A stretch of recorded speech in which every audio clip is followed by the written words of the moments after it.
Putovanje iz Beograda započeli smo boravkom na vikend placu kod Neška u Požarevcu, da bi popodne nastavili do Đerdapske klisure, gde smo noćili u Golupcu, na keju pored samog Dunava.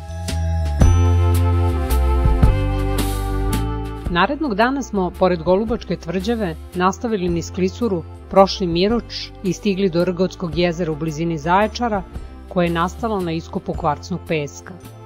Rgotsko jezero je jedno od najlepših mesta za kupanje u Srbiji. Na jezeru smo proveli dan, svratili na kratko do Zaječara, te produžili do Kruševca, gde smo noćili pod Bagdalom.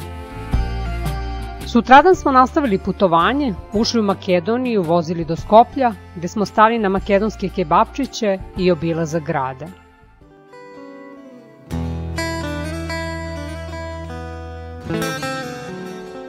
Centrom Skoplja dominiraju novi spomenici i vladine zgrade koje su napravljeni u pseudoistorijskom stilu, koketirajući sa kičom u težnji da se gradu udahne identitet antičkog nasleđa.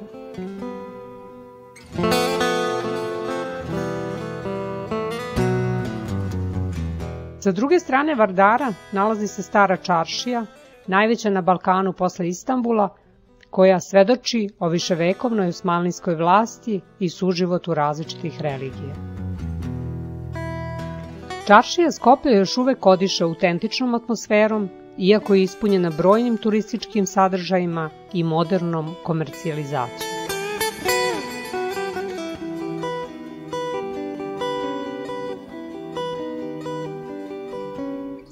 Predveče smo stigli na konak do jezera Mladost u blizini Velesa. Jezero je veštački nastalo na rečici Otavica i lepo je uređeno za izlete i kratki boravak brojnih posetilaca. Uz jezero je restoran sa smeštajem, novi hotel i uređeno kupalište sa tuševima i pitkom vodom, kao i brojna mesta za sedanje i piknik. Ujutru smo nastavili autoputem kroz Makedoniju i Grčku do Igumenice, gde smo kasno popodne uhvatili trajekt za Kerkiru, glavni grad ostrva Krf. U gradu smo proveli veče i noćili, da bi narednog dana pošli na sever do mesta Gouvija.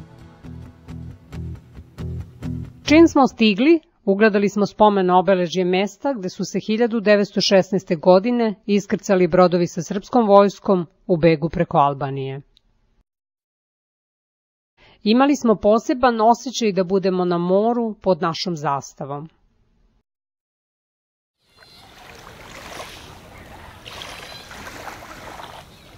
Do ovog mesta smo došli na osnovu preporuka sa aplikacije Park4Night, koja na mapi daje pregled lokacija pogodnih za kampovanje, parking preko noći ili boravak u prirodi. Opis svakog mesta prate fotografije i recenzije drugih korisnika aplikacije. Prateći ovu aplikaciju, napravili smo plan za obilazak istočne i severne strane ostrva.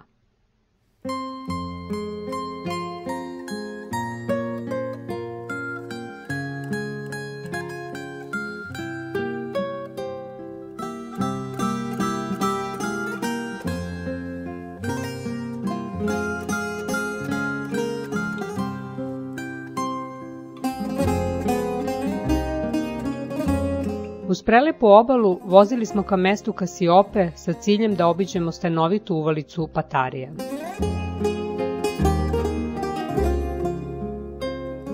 Krf je jako brdovito ostrvo, sa veoma izraženim kamenitim uzvišenjima koje ponegde zadiru u more.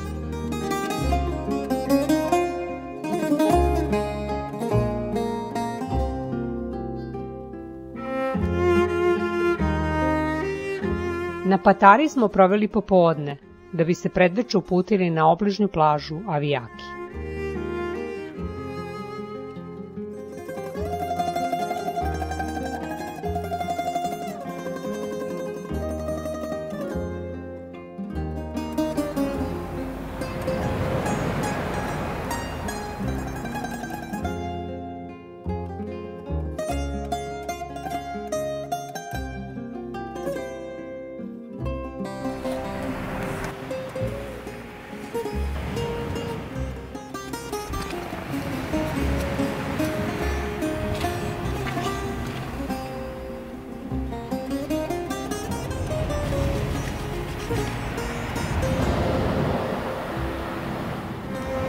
Ne snimam.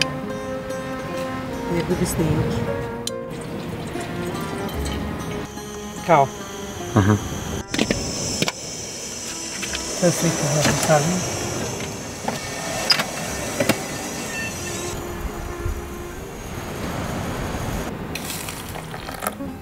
Vas.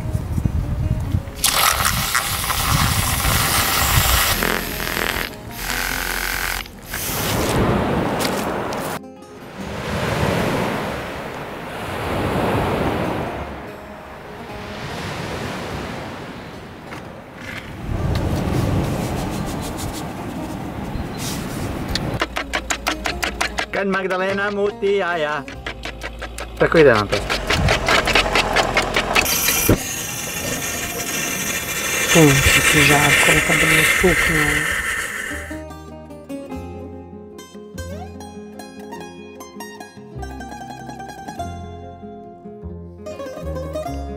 Plaža u jednom delu zaleđa ima močvarno područje i kružnu stazu kojom se može prići još jednoj uvalici sa druge strane manjeg brda.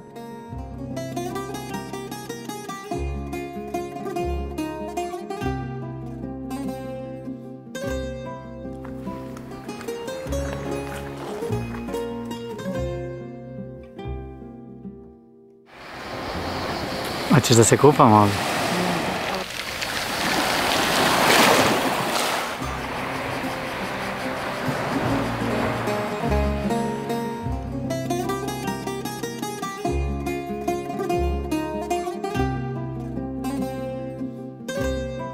Sledećeg dana nastavili smo put severnom stranom ostrva do mesta Sidari, koje je poznato po specifičnim peščarskim stenama i dubokim usecima koji su za turiste nazvani kanali ljubavi.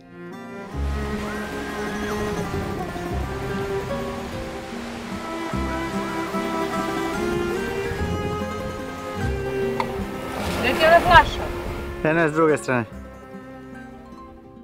Smestili smo se na ivici jedne od stena, nekoliko metara iznad samog mora.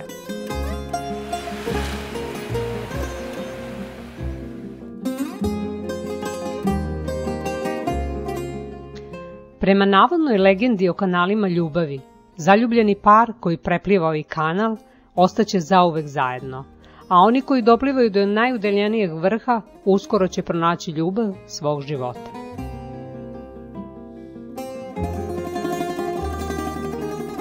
Stene su oblikovane korozivnim efektom vode, a svake godine se pomalo menjaju, dobijajući nove tunele i pećine. Stene su jedinstvene ne samo na izgled, nego i na dodir. Pojedini sedimentni slojevi stena su od gline, koja se krunjenjem može rastvoriti i koristiti za negu kože.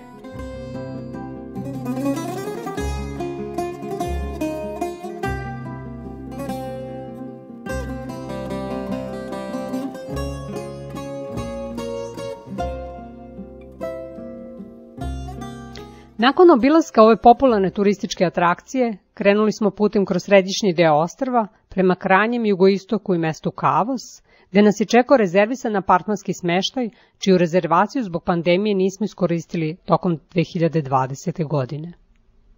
Smeštaj u objektu na samoj obali sa plažom Dugačkog plićaka poslužuje nam kao baza za obilazak dela južne obale ostrva.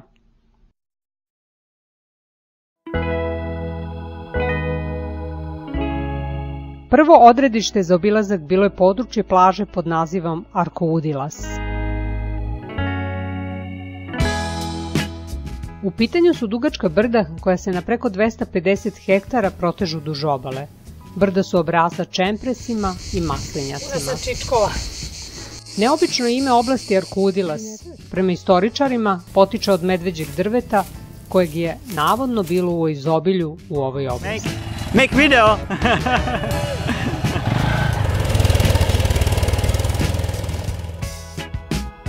Kada smo stigli nadomak plaže Arkoudilas, odlučili smo da najpre izađemo na najvišu tačku sledećeg brda, gde se nalaze ostaci starog manastira, a nakon toga se vratimo na plažu. Manastir Svete Bogorodice je katolički manastir, koji je 1710. godine podigla sestra jedne bogate plemkinje i bio je aktivan sve do kraja 19. veka. Zvonik manastira predstavlja istovremeno i kapiju, mesto ulaza u nekadašnji manastirski kompleks koji je bio opasan utvrđenim zidovima za odbranu. Nakon obilaska manastira izašli smo na fascinantne vidikovce sa kojih se pruža fantastičan pogled na Jonsko more sve do ostrva Paćos.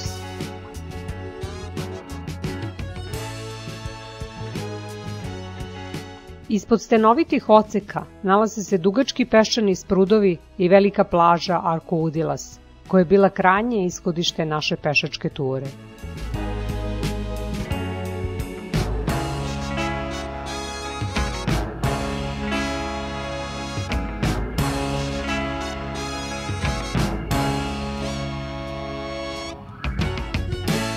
Na Arkoudila smo se još jednom vratili, ali drugi put vozeći kolima do same plaže. Obišli smo i susednu plažu Mikronisi, jednako lepu i peščanu sa kristalnom čistom vodom.